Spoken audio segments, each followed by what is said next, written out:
ओम शांति। आज हम अपने जीवन में चाहते हैं कि बहुत सारी दुआएं हम कमाएं, हमारा भाग्य उज्जवल हो और हम कर्म श्रेष्ठ करें। लेकिन मैं ये कहूं कि ये तीनों ही चीजें आपके जीवन में कुछ ना कुछ देकर जाएंगी, क्योंकि कर्म आपकी पहचान बन जाए, भाग्य बनाने के लिए दुआएं आपकी मददगार बन जाए।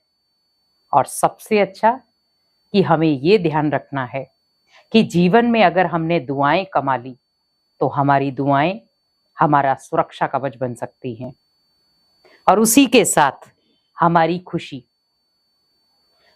जो है वो हमारे जीवन का श्रृंगार बन जाए, शक्ति बन जाए।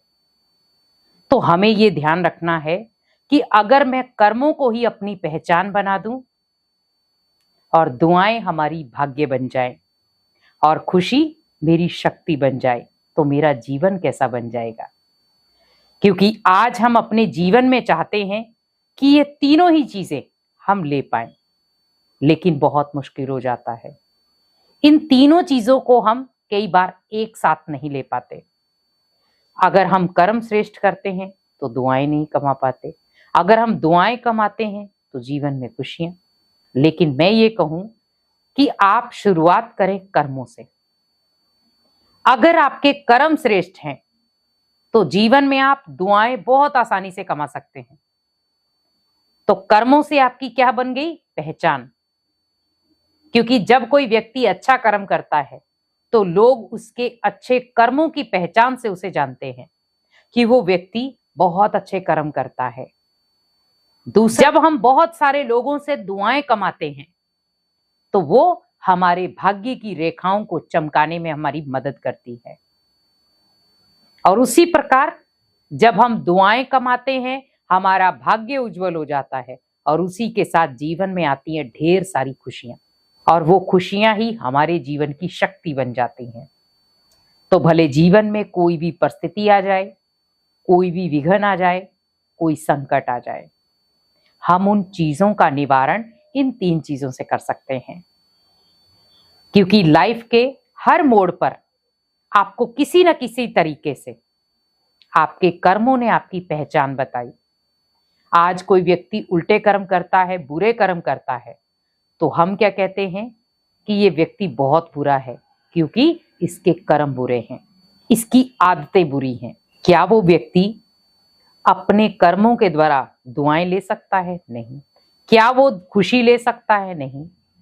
तो आपका एक गलत कर्म आपको दुआओं से और खुशियों से वंचित कर सकता है। तो क्यों ना हम कर्म ऐसे करें जिससे हमारी खुद की भी पहचान, और हम जिस घर में रहते हैं हमारे घर के हर सदस्य की पहचान हो। आज देखो, घर में अगर 10 सदस्य हैं, उसमें से कोई एक व्यक्ति है जिसके कर्म श्रेष्ठ हैं, दुआएं बहुत कमाता है और जीवन में हमेशा खुश रहता है, वो उस घर की ढाल बन जाता है। आपने देखा होगा, क्योंकि हमारी जो कर्म धारा है हमें बहुत कुछ सिखाती है। आज कर्म हमें बहुत शिक्षाएं दे रहे हैं। कई बार उन शिक्षाओं को हम ले पाते हैं, कई बार नहीं भी ले पाते। लेकिन हमेशा याद रखें, हर कर्म के पीछे एक लेसन है। हर कर्म के पीछे आपके साथ बहुत सारे लोगों की बातें जुड़ी हैं। क्योंकि कोई भी आप कर्म करते हैं, बहुत सारे लोग उस चीज को देखते हैं कि आप क्या कर्म कर रहे हैं। जैसे एक पिता अगर गलत कर्म करता है, बच्चा देखकर करता है, और वही पिता अगर आध्यात्मिक रास्ते में चल रहा है तो बच्चा भी इजीली चलना शुरू हो जाएगा। दूसरा, एक पिता को पता है मुझे दुआएं कमानी है, कैसे कमानी है वो अपने बच्चे को बताता है कि बेटा आप भी ऐसा करो। तो बच्चे को भी क्या होता है? इंटरेस्ट बैठता है कि मुझे भी जैसे मेरे पिता करते हैं वैसे मुझे करना है, वो भी करता है। तो शिक्षा कौन सी मिली? अच्छी चीजों की। और उसके बाद वो बच्चा जीवन में कभी उदासी या निराशा का कभी सामना नहीं करता, हमेशा खुश रहता है।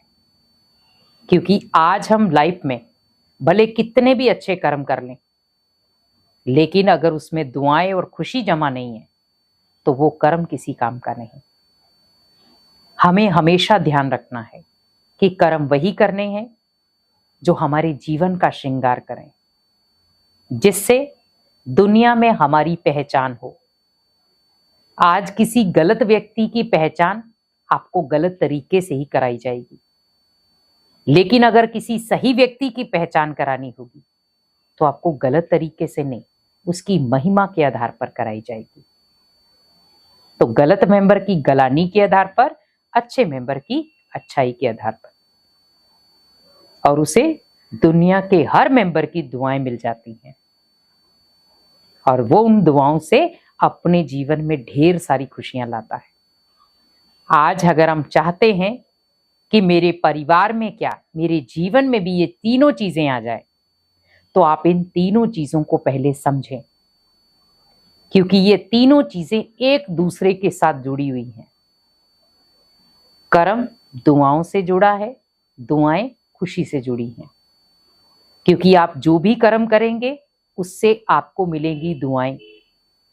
और अगर आपके जीवन में दुआएं भरपूर है तो आपकी लाइफ में खुशियां भी भरपूर होंगी। तो हर कर्म को सोच समझ कर करें कि जो भी कर्म मुझे करना है उसका फायदा और नुकसान मुझे देखना है, क्योंकि आज व्यक्ति को दुआएं भी चाहिए तो आज व्यक्ति को खुशी की भी जरूरत है। तो मुझे करना क्या है? अगर दोनों चीजें चाहिए, कर्म श्रेष्ठ, क्योंकि जब मेरे कर्म श्रेष्ठ हो जाएंगे तो मैं किसी को भी अपने जीवन का आधार बनाकर और उसके जीवन को भी इजीली दुआ और खुशियों से भर सकता हूं। अगर आप भी चाहते हैं कि आपके परिवार में ये तीनों चीजें ही हमेशा विराजमान रहें, तो हमेशा आप कर्मों में सावधानी रखें कि मुझे वही कर्म करना है जो अगर मेरा परिवार भी मुझे नोट करे तो अच्छे कर्मों की सीख मिले, ताकि वो भी दुआएं कमा पाए और मेरे परिवार में ढेर सारी खुशियां आए। क्योंकि दुआएं और खुशियां जब मिलकर आपके कर्मों के आधार पर आपके घर में आएंगी तो आपके जीवन में भी और आपके घर में भी सुख समृद्धि कहें, धन की बरकत कहें, शांति कहें, हर चीज विराजमान होगी। और सबसे पहले आपके घर में खुद देवताएं विराजमान होंगे, क्योंकि जीवन में हमें इन तीनों चीजों से संतुष्टता मिल जाएगी। क्योंकि जिसके कर्म श्रेष्ठ हैं, दुआएं भरपूर कमा रहा है, हमेशा खुश रहता है, धन उसके पास ऑलरेडी रहेगा, क्योंकि धन से वो पहले से मालामाल, सफलता उसके पास बहुत अच्छी आ जाएगी। वो कभी ये नहीं होगा कि जीवन में किसी के सामने, वो जीवन में भी कभी किसी के सामने हाथ नहीं फैलाएगा, मांगेगा नहीं। उसके पास अगर थोड़ा भी होगा, वो थोड़े में ही भरपूरता का महसूसता करेगा। आज व्यक्ति के पास करोड़ों हैं, लेकिन फिर भी इच्छाएं हैं और कमाना है। लेकिन जो संतुष्ट व्यक्ति होगा, वो थोड़े में भी क्या कहेगा? मेरे लिए बहुत है, क्योंकि उस थोड़े में ही उसने अपनी जीवन की हर इच्छा को पूर्ण किया है। आज व्यक्ति इच्छाओं के पीछे भाग रहा है, लेकिन वो ये नहीं सोच रहा कि मैं अच्छा बनने की दौड़ में पीछे हो रहा हूं। इच्छाएं तो मेरी पूर्ण हो जाएंगी, लेकिन मैं एक अच्छा इंसान नहीं बन पाऊंगा, क्योंकि मुझे कमाई करने के लिए बहुत झूठ बोलना पड़ेगा, लालच रखना पड़ेगा, कमाने के लिए कुछ गलत एंगल यूज करने पड़ेंगे। लेकिन जो थोड़े में ही संतुष्ट है, उसे क्या पता है कि मेरे पास जितना है मुझे उससे ही गुजारा करना है। वो उसी में खुश, और उसी से वो दुआएं कमा रहा है। करोड़ों दान पुण्य करके दुआएं कमा रहे हैं और कोई कुछ दे करके, लेकिन दोनों का बैलेंस एक बराबर है। जो करोड़ों दे रहा है उसका भी, जो हजारों या 100 में दे रहा है उसमें भी। जो दिल से दे रहा है उसे दिल से दुआएं मिलेंगी। इसीलिए हमेशा आपको ध्यान रखना है कि अगर मुझे इन तीनों चीजों को मैंने अपने जीवन में धारण कर लिया, तो मैं अपने कर्मों की पहचान श्रेष्ठ बना सकता हूं, अपने भाग्य को बनाने के लिए दुआएं कमा सकता हूं, और अपने जीवन में हमेशा शक्ति लेने के लिए खुशियां अपने जीवन में भरपूर ला सकता हूं। तो इन तीनों चीजों को अपने जीवन में लाएं और हमेशा सुख समृद्धि से भरे रहें। ओम शांति।